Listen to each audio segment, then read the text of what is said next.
A paz do Senhor, meus queridos amados irmãos, sejam todos bem-vindos ao nosso canal Descomplicando a Teologia. E você já sabe, chegou o momento da nossa aula da Revista dos Jovens. Já estamos na lição número 12, que traz por título: O que você semear, ceifará. Eita glória, se prepara aí, viu? Porque aqui o alimento é forte. Mas se você é novo por aqui e não me conhece, sou o pastor Giovanni Santos, pastor da Igreja Evangélica Assembleia de Deus, daqui do estado da Bahia. Sou filiado da CEADEB e também CEADB, e para mim é um privilégio poder contar com a sua participação. Nesse canal você vai encontrar vários vídeos relacionados à Escola Bíblica Dominical, a nossa famosa EBD. Toda semana estamos postando videoaulas da lição de adultos, jovens, juvenis, adolescentes, pré-adolescentes, juniores, primários e jardim de infância. E só peço o seguinte: se você gostar, se inscreva no canal, ative o sininho, venha participar da nossa família crente.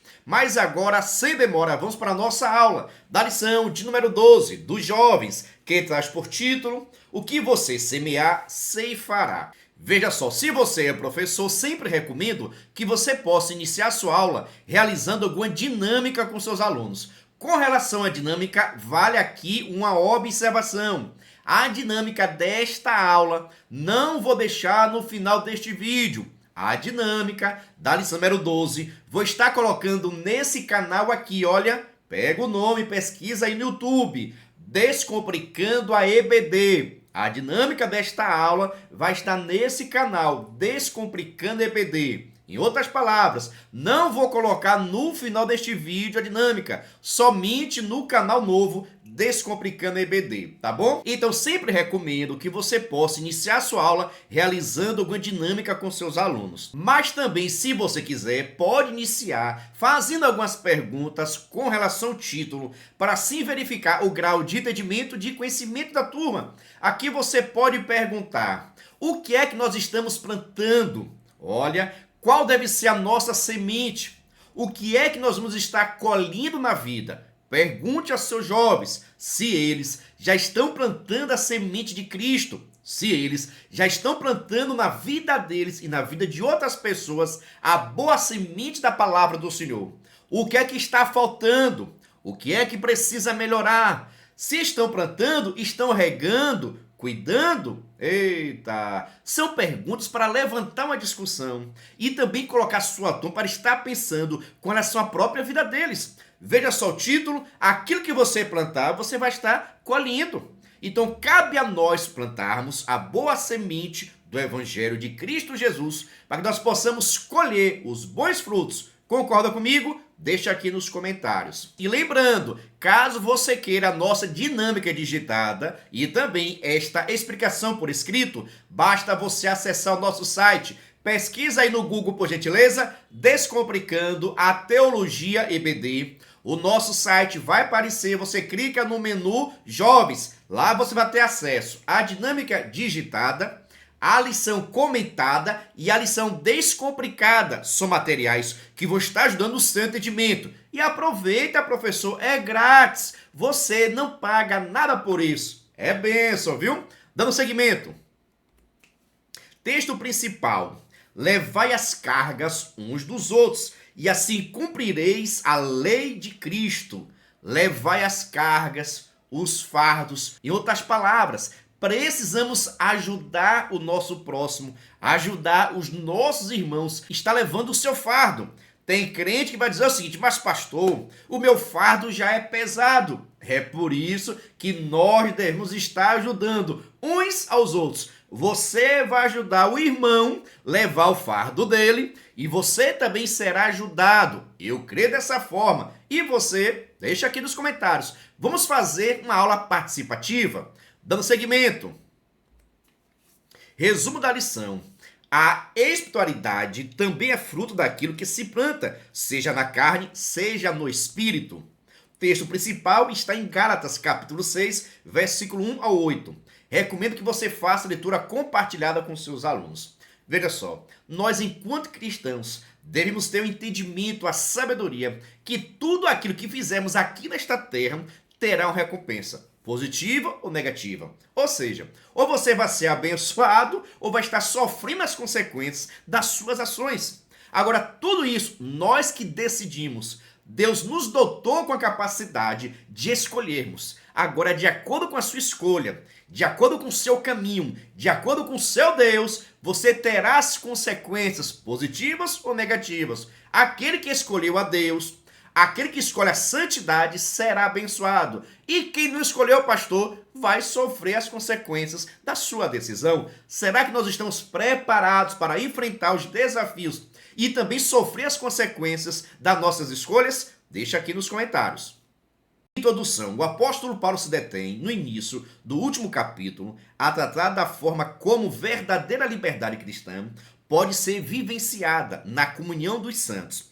Por isso, ele destaca os seguintes pontos: como tratar um irmão que pecou, como pensar o que é correto sobre nós mesmos para não nos enganarmos, como ter cuidado com o que plantamos, porque colheremos depois. São 3 pontos importantes que mostram na prática a espiritualidade que Deus espera que tenhamos.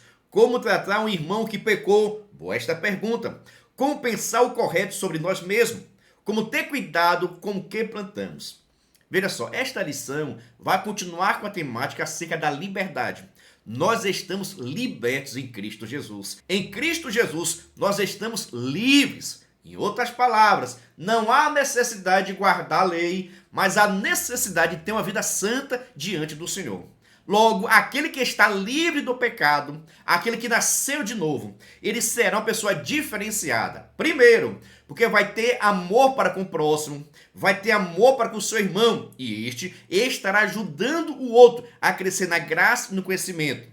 Esse cristão que nasceu de novo e está livre precisa pensar sobre suas ações, seu comportamento e a sua vida. Até porque a salvação ela é individual. Ninguém consegue salvar ninguém. Você será salvo ou condenado de acordo com as tuas escolhas e as tuas decisões. Da mesma forma também, o que é que nós estamos plantando? Qual a nossa semente? O que é que nós vamos estar colhendo? Tem pessoas querendo colher aquilo que não plantou. E tem pessoas que não querem ficar com aquilo que ele plantou. Vigia nessa terra. Aquilo que nós plantarmos, vamos estar colhendo. Vigia, crente. Mas dando seguimento, vejamos. Primeiro tópico. Como tratar os pecados dos irmãos? No item 1, a possibilidade de se cometer um pecado. Paulo nos diz que é possível que o irmão na fé seja surpreendido praticando algo que desagrada a Deus. A descrição feita não se refere a uma pessoa que vive pecando ou que deliberadamente desobedece a palavra de forma costumeira. Aqui é tratado a respeito de um servo ou serva de Deus que cometeu um erro, um pecado, mas que não era intencional. A palavra restaurar, que trazia a ideia de colocar no lugar um osso que havia saído do lugar. Vale aqui uma bela discussão. O que fazer quando um crente abençoado, um crente bênção pura se mistura? Pecar.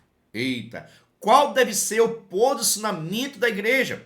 Será que aquele cristão que pecou tem serventia ainda? Serve? Deve ficar na igreja? Deve ser expulso da igreja? Não terá mais oportunidade? Não vai crescer mais na graça e no conhecimento? Qual deve ser a atenção da igreja? Como a igreja deve cuidar daqueles que são cristãos, mas, no entanto, pecaram contra o Senhor? E vou destacar aqui, esse pecar contra o Senhor não é ser aquele pecador profissional. Anote aí, viu? Tem pecadores profissionais, aqueles que vivem para pecar, acorda para pecar, anda para pecar, pensa o dia todo no pecado. Estes eu coloco como profissionais do pecado. O cristão, como foi colocado aqui na lição e também por Paulo, o cristão pode cometer pecado? Olha, pode no sentido de que há condições? Claro que sim. Nós somos seres humanos, nós estamos sujeitos à carne e devemos constantemente jejuar e orar para que nós não venhamos ceder à tentação. A questão aqui é o seguinte, e você vai deixar nos comentários, o que fazer quando o irmão fiel ao Senhor, um jovem crente abençoado, ele pecar? Qual deve ser o posicionamento da igreja? Deixa aqui a sua opinião e vamos dar seguimento. É certo que fazer isso não é simples e no mundo antigo poderia causar bastante dor, mas era necessário para a restauração do corpo. Mesmo como cristãos nascidos de novo, precisamos da ajuda do nosso próximo em alguns momentos difíceis. A restauração de irmão que pecou e se arrependeu começa na casa de Deus, na comunhão dos santos. É certo que há caos em que a disciplina na igreja deve existir e ela é necessária, mas deve ter um caráter terapêutico. Se uma parte do nosso corpo sofre um ferimento, tratamos dele, mas há caos em que um membro do corpo está tão infeccionado que precisa ser amputado, pois não está respondendo aos tratamentos que lhe estão sendo administrados. A restauração de irmão começa na casa de Deus, na comunhão dos santos. A disciplina na igreja é necessária, mas deve ter um caráter terapêutico. Boa esse resumo, né? Entenda o seguinte, então, a questão aqui é o seguinte: o irmão é crente, é vaso, é homem de Deus, é uma jovem de Deus, é um homem de Deus. Mas, no entanto, esse jovem pecou contra o Senhor, cometeu algum pecado. A igreja vai fazer o quê? Expulsar? Deixar de dar parte do Senhor? Atravessar a rua para não falar mais com ele? Tem igreja que trata seu irmão quando peca. E veja que eu estou falando aqui, irmão. Muitos de nós, e quem sabe mesmo, até mesmo nós, passamos por essa situação. Mesmo sendo crente fiel, algum dia nós não vigiamos e acabamos cometendo pecado. Mas, no entanto, nós não somos profissionais do pecado. Esse pecado aconteceu porque nós não tomamos cuidado, não vigiamos e cedemos assim à tentação. Mas, no entanto, continuamos sendo crente, nos arrependemos do pecado e queremos a misericórdia do Senhor e também a misericórdia da igreja. Isso mesmo, o amor da igreja. A igreja está em Cristo quando a igreja que ama, uma igreja que cuida. Quantas das vezes o irmão é abençoado e está na igreja? Mas, no entanto, depois que ele peca, tem muitos irmãos que não querem nem mais falar com ele. Não dá a paz do Senhor, é como se não fosse cristão. Pastor, se um jovem pecou algo assim que chamou a atenção de todo mundo, esse jovem ainda é crente, é seu irmão e se arrependeu vai morar no céu. Tem pessoas expulsando pessoas. Tem muitos crentes por aí expulsando o jovem da igreja. Não deve ser feito. Nós não vamos concordar com o pecado. Nós não estamos falando aqui daqueles que estão nas igrejas, mas continuam na prática do pecado.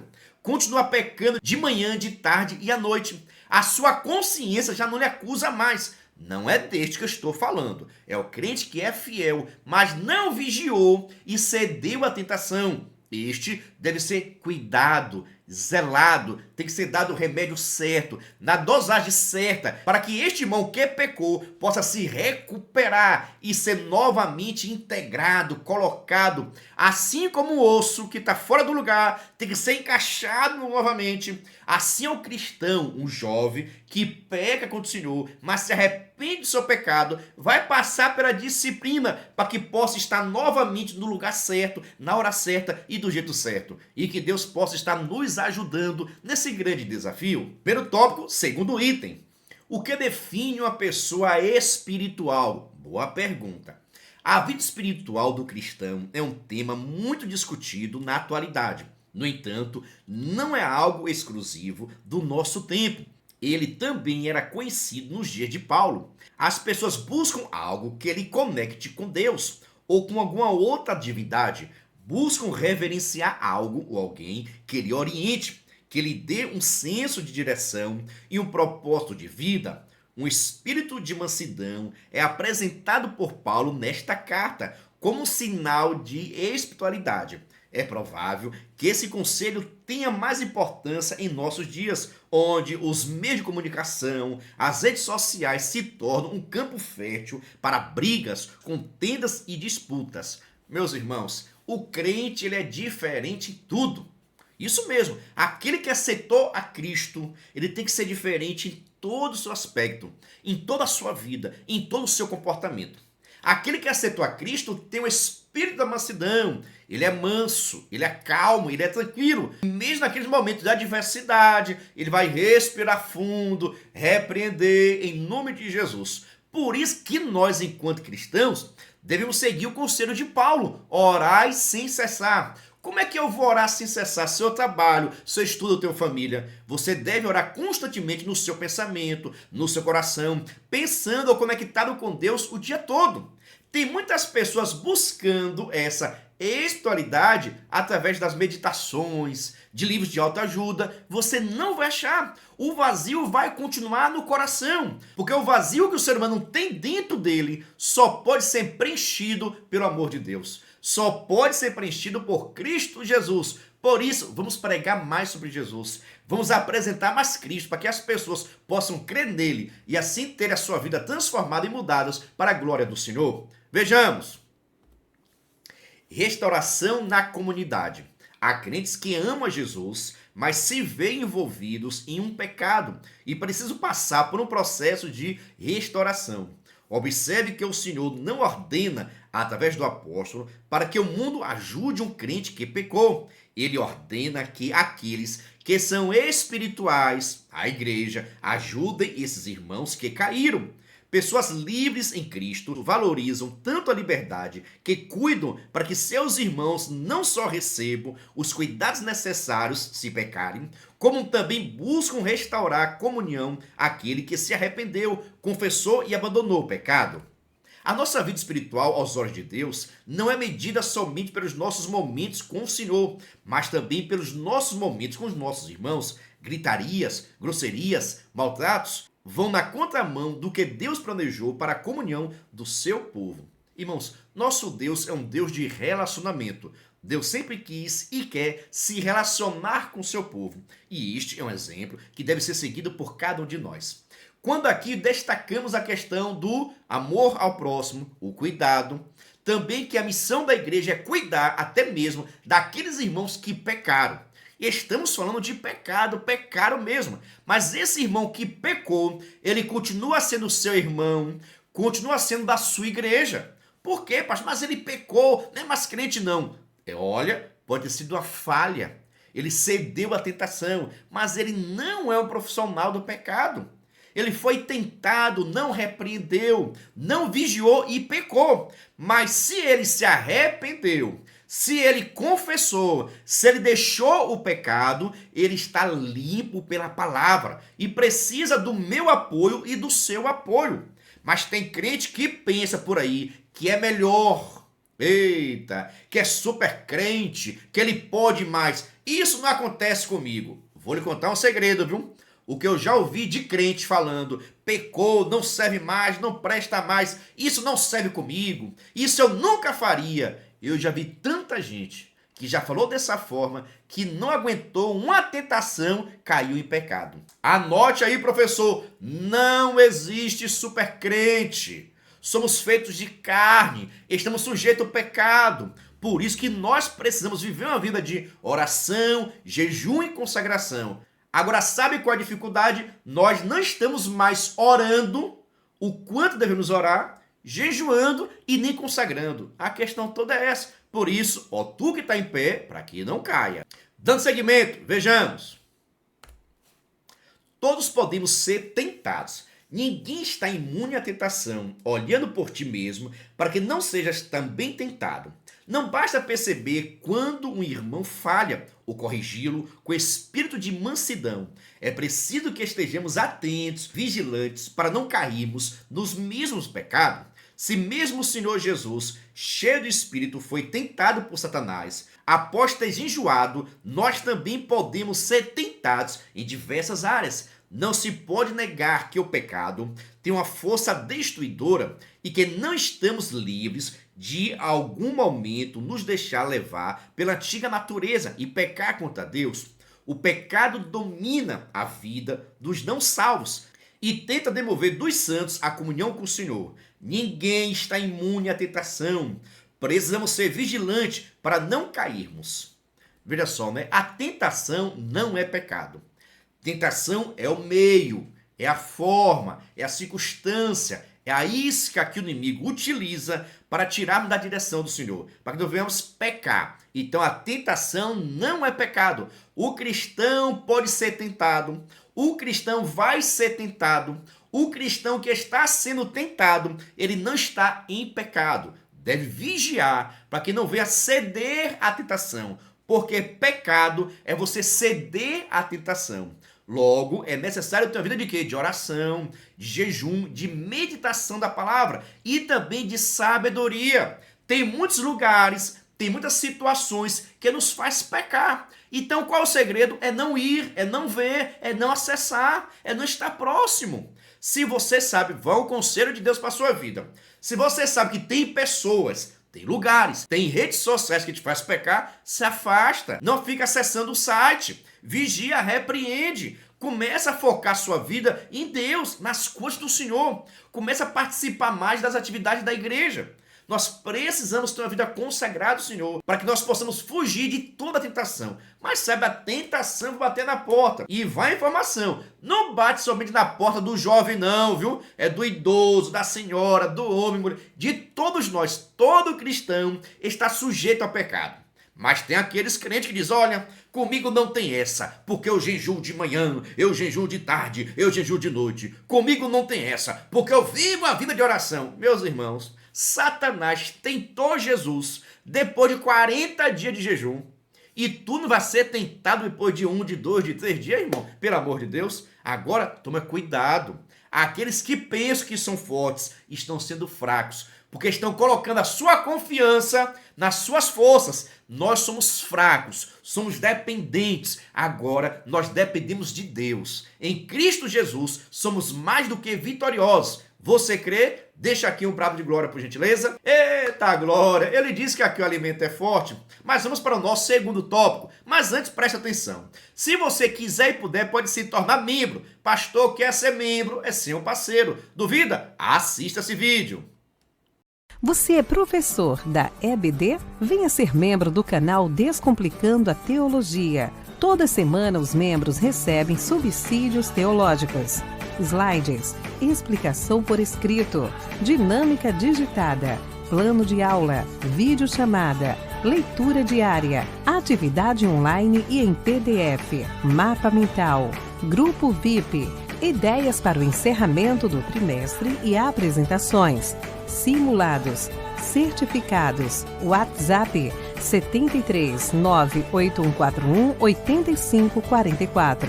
Pastor Giovanni Santos. Se você quiser receber os nossos materiais, deixo aqui meu WhatsApp, entre em contato comigo agora. E também, na descrição desse vídeo, vou deixar o link para que você possa entrar no nosso grupo de informações e se tornar membro, e assim receber todos os nossos materiais. Pastor, é muito caro ser membro? Não é caro não, crente. É praticamente a Coca-Cola do mês. Venha ser membro. Segundo tópico, levai as cargas uns dos outros. A palavra carga é a tradução da palavra grega baros, que traz a ideia de um fardo.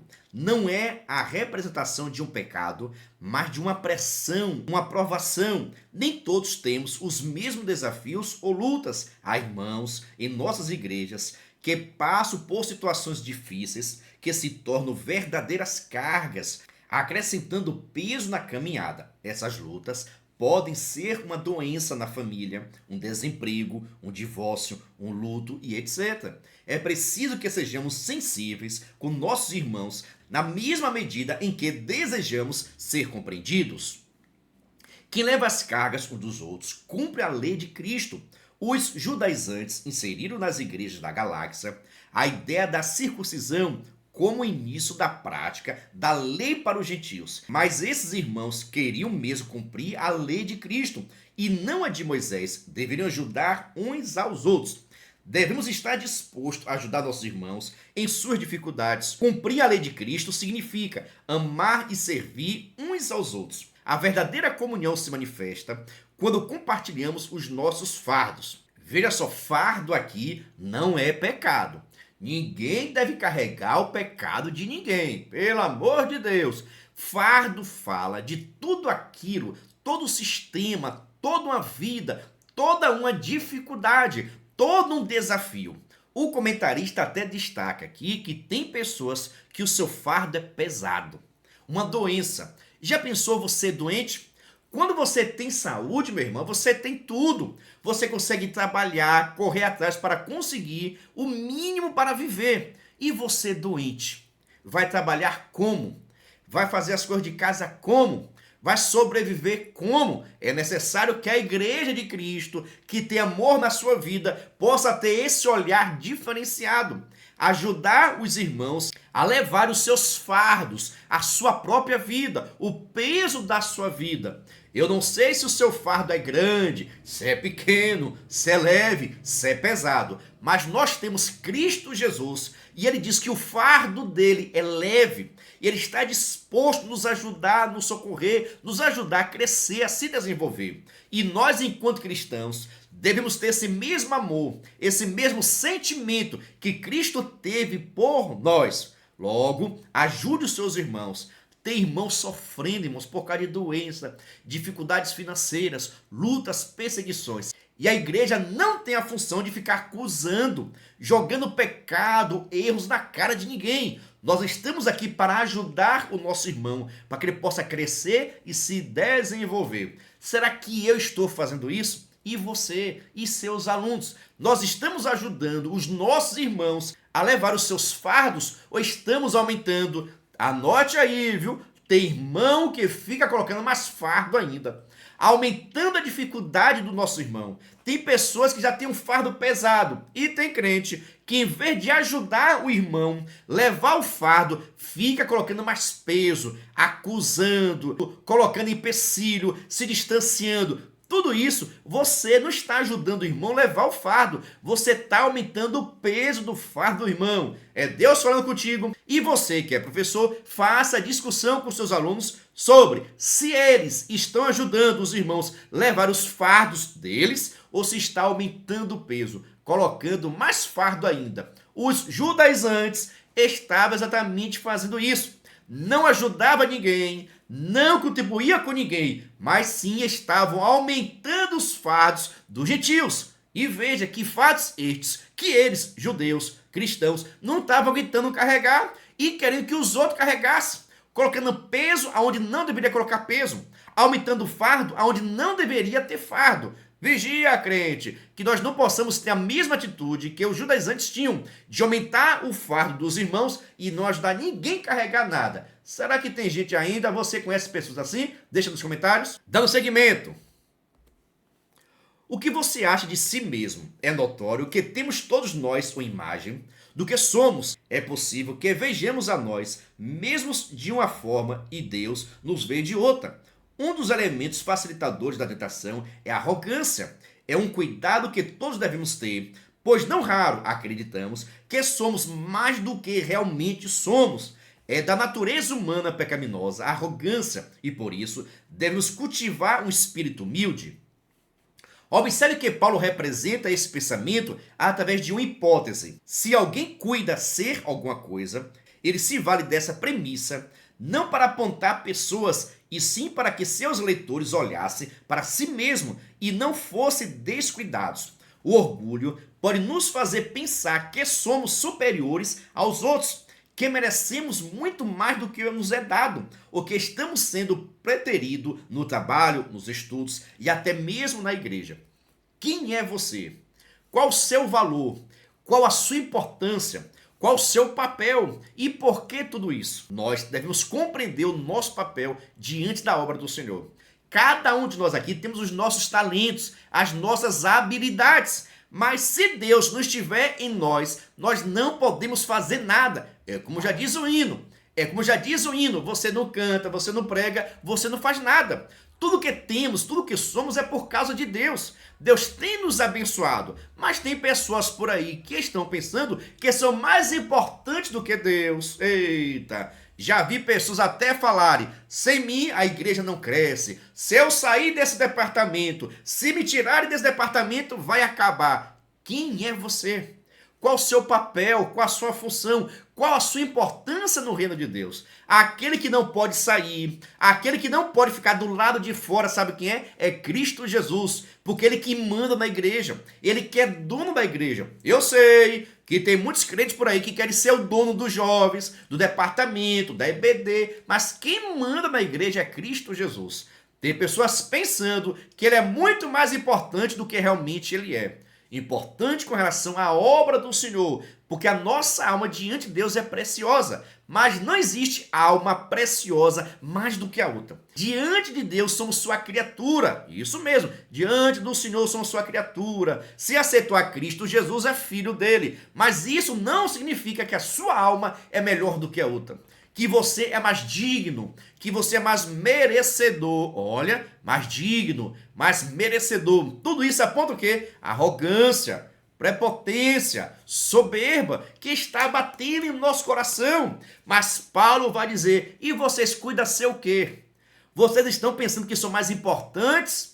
Vocês estão pensando que são insubstituíveis? Não é assim não. Diante de Deus não existe grego, não existe judeu, nada disso. Existem verdadeiros adoradores. Se você quer ser salvo, tem que adorar aquele que vive e reina para todo sempre. Mas isso não lhe coloca na posição superior. O grande aqui é ele. Não sou eu e não é você. O grande aqui é ele.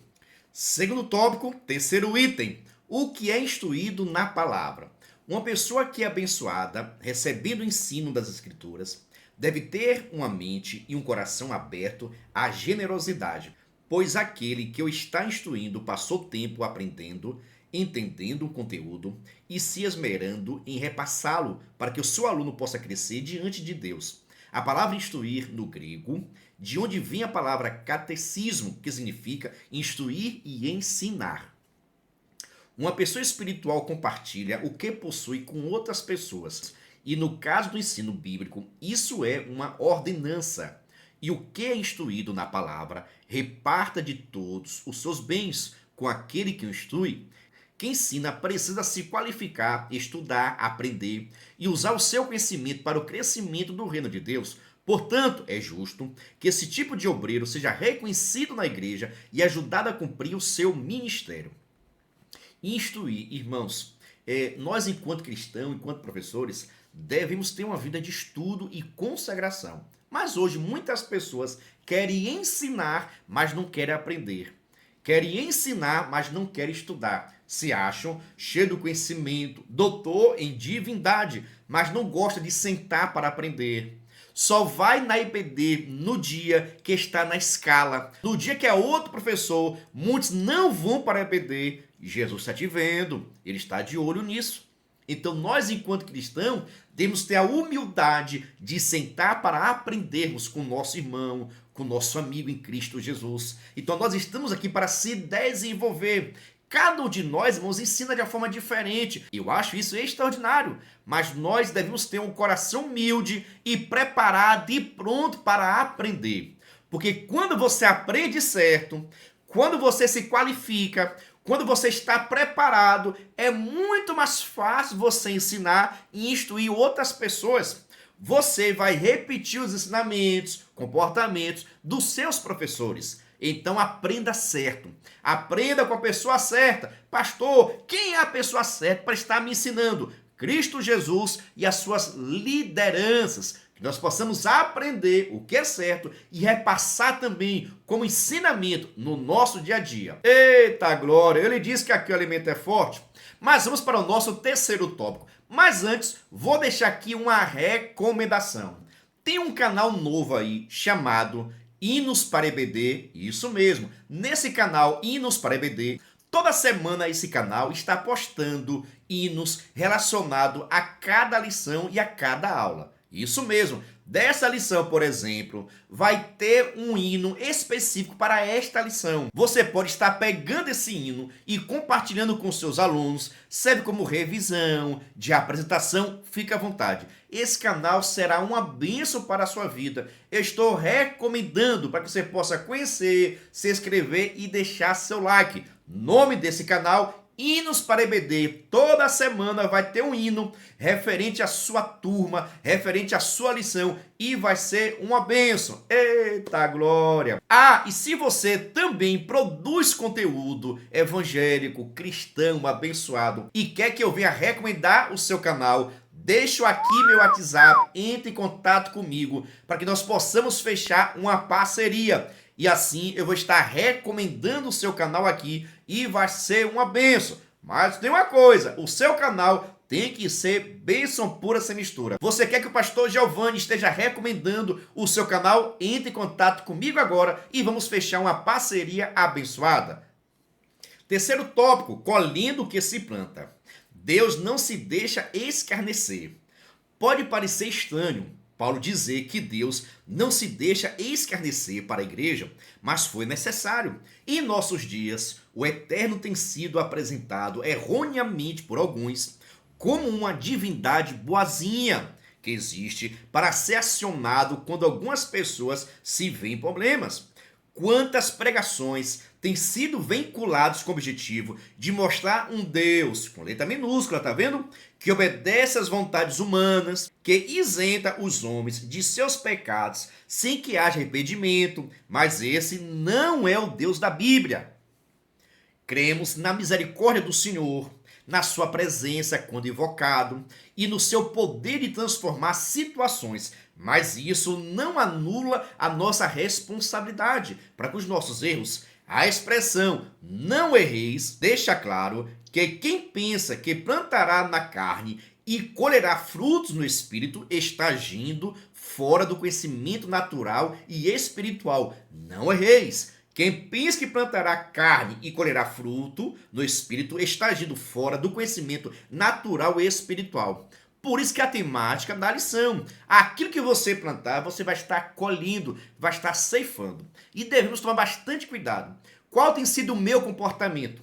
O que é que eu mereço? Eita, o que é que eu estou plantando? E o que é que eu vou estar colhendo? Como foi colocado aqui pelo nosso comentarista, tem muitas pessoas pregando aquilo que Cristo não ensinou. E as pessoas gostam de acreditar. Muitos pregadores colocam Deus como um Deus pequeno, um Deus que aceita tudo, um Deus que concorda com tudo, um Deus que não vai levar em conta os nossos pecados, que você pode fazer o que você quiser e mesmo assim você será salvo. Um Deus que não zela contra o pecado. Não é assim não, meus irmãos. Deus não aceita tudo não. Ah, mas Deus é amor, é justiça. Claro que ele não é um Deus punitivo, só precisando castigar e matar ninguém. Não é isso que eu estou dizendo. Agora, nós, enquanto cristãos, devemos ter a maturidade. Eu vou receber segundo aquilo que eu tenho feito. Eita, eu vou receber o pagamento que eu tenho feito. Sendo que, se você se converteu a Cristo e nasceu de novo, os teus pecados, as tuas falhas serão perdoadas. E aí nós recebemos a graça dele. Mas para isso tem que crer em Cristo, tem que se arrepender dos seus pecados, tem que confessar os pecados, deixar os pecados e nascer de novo. Porque se você nasceu de novo, não vai viver mais na prática do pecado.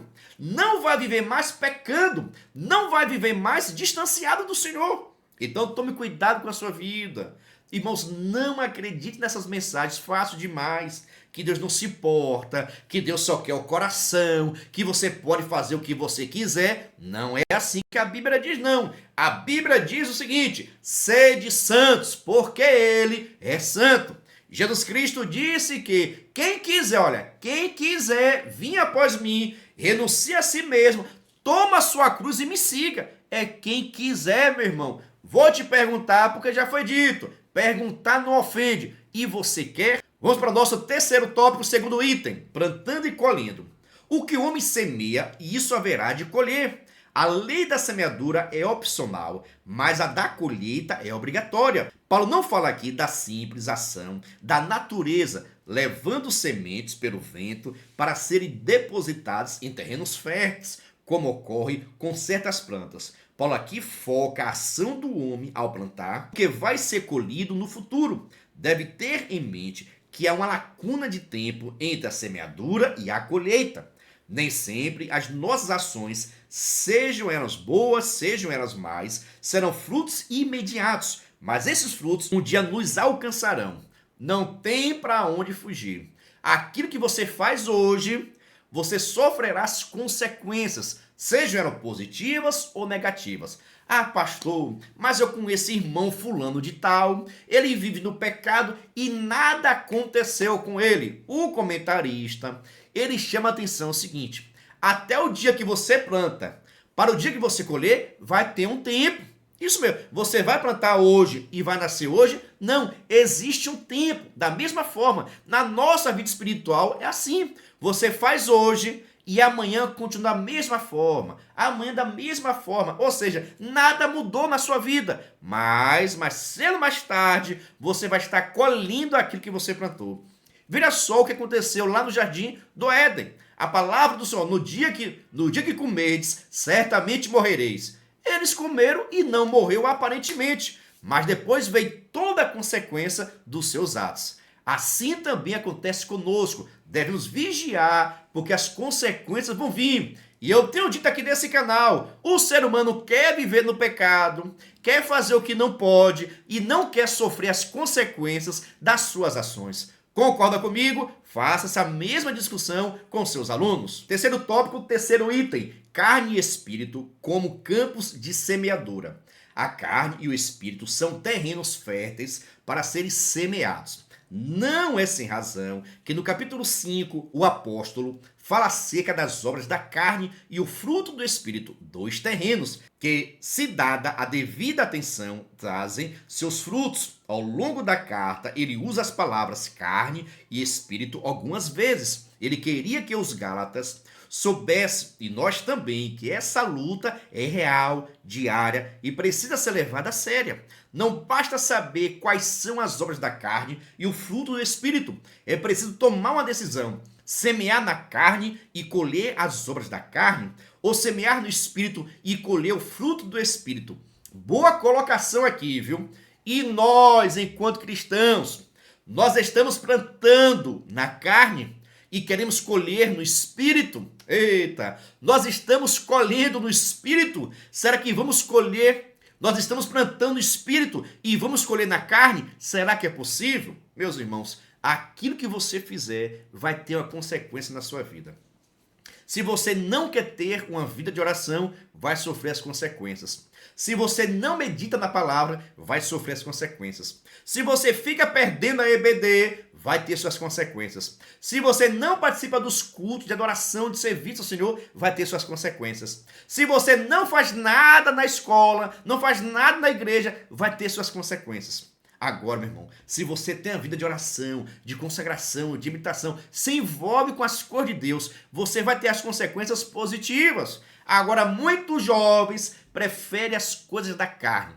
Muitos jovens estão deixando de servir a Deus para servir ao mundo. Estão deixando de estar na mesa do rei, na mesa de Deus, para estar comendo as migalhas na mesa do inimigo. E depois não quer ter dor de barriga? Eita glória, anote aí. Tem muitos jovens comendo as migalhas na mesa do inimigo e não quer ter dor de cabeça. Não quer ter dor de cabeça. Eita, não tem para onde fugir. Agora, tudo isso é uma escolha. É você que vai escolher. É você que vai escolher a semente. É você que vai escolher como plantar e quanto plantar. Agora, a colheita é certa. Se você planta na carne, vai colher na carne. Se você planta no espírito, vai colher do espírito. Escolha, pois, no espírito. Escolha ter os frutos do espírito. Escolha viver do espírito. Escolha obedecer a Deus, porque as consequências serão maravilhosas. Não serão consequências, não. Serão bênçãos na sua vida. E que Deus esteja nos abençoando. Agora vamos para a nossa conclusão. Vejamos. Cuidar uns dos outros com misericórdia, restaurar o irmão que pecou e vigiar, no que semeamos, são orientações de Deus para os nossos dias. Há leis no mundo natural que não podem ser quebradas e no mundo espiritual vale o mesmo. Se desejamos ser tratados com misericórdia, caso pequenos, hajamos da mesma forma com aqueles que pecaram, conduzindo-nos ao arrependimento e à restauração. Diga e repito, tudo aqui é uma opção. Você pode escolher o que plantar. você pode escolher quando plantar, mas a colheita é certo. Aquilo que você fez lá na frente vai estar te acompanhando. Tem um versículo em Número que eu acho bastante interessante. E eu acho que é o número 23, 34, ou 34, 23, que diz o seguinte: o teu pecado te acharás. Isso mesmo, olha, o teu pecado te acharás. Não tem para onde fugir. O que é isso, pastor? É a colheita. Aquele que vive no pecado, mais cedo ou mais tarde, o seu pecado vai estar lhe encontrando lá na frente. O que é que eu faço, pastor? Tenha misericórdia, peça perdão, se arrependa, entregue sua vida ao Senhor, vive em santidade, confessa o pecado, deixa, porque assim as bênçãos do Senhor estarão recaindo sobre a nossa vida. Aqueles que confessam e deixam, alcançarão misericórdia. E se nós estamos aqui, é por causa da misericórdia dele. Concorda comigo? Deixa aqui nos comentários. Quero saber o seguinte: você gostou dessa aula? Você entendeu? Você ficou em dúvida? Deixa aqui, por gentileza. Eu gosto de ler os comentários de vocês. E agora já vou encerrando a aula. Lembrando, a dinâmica desta aula não vou deixar nesse canal, vou estar postando no canal Descomplicando EBD. A dinâmica desta aula está sensacional, mas está nesse canal aqui, olha, Descomplicando EBD. É só você pesquisar esse nome no YouTube que você vai ter acesso à dinâmica para esta aula. A paz do Senhor e que Deus te abençoe.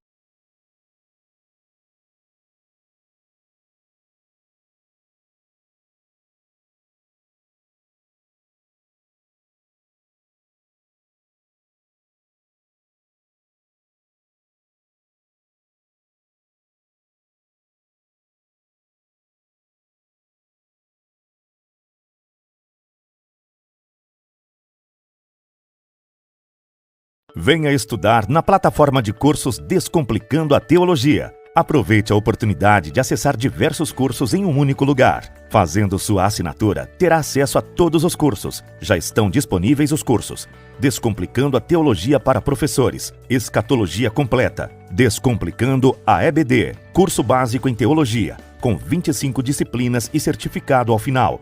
E tem mais, em breve lançaremos novos cursos. Não perca a promoção de lançamento. Faça sua assinatura apertando no botão logo abaixo e na descrição do vídeo. Para mais informações, entre em contato pelo WhatsApp 73 9 8141 8544.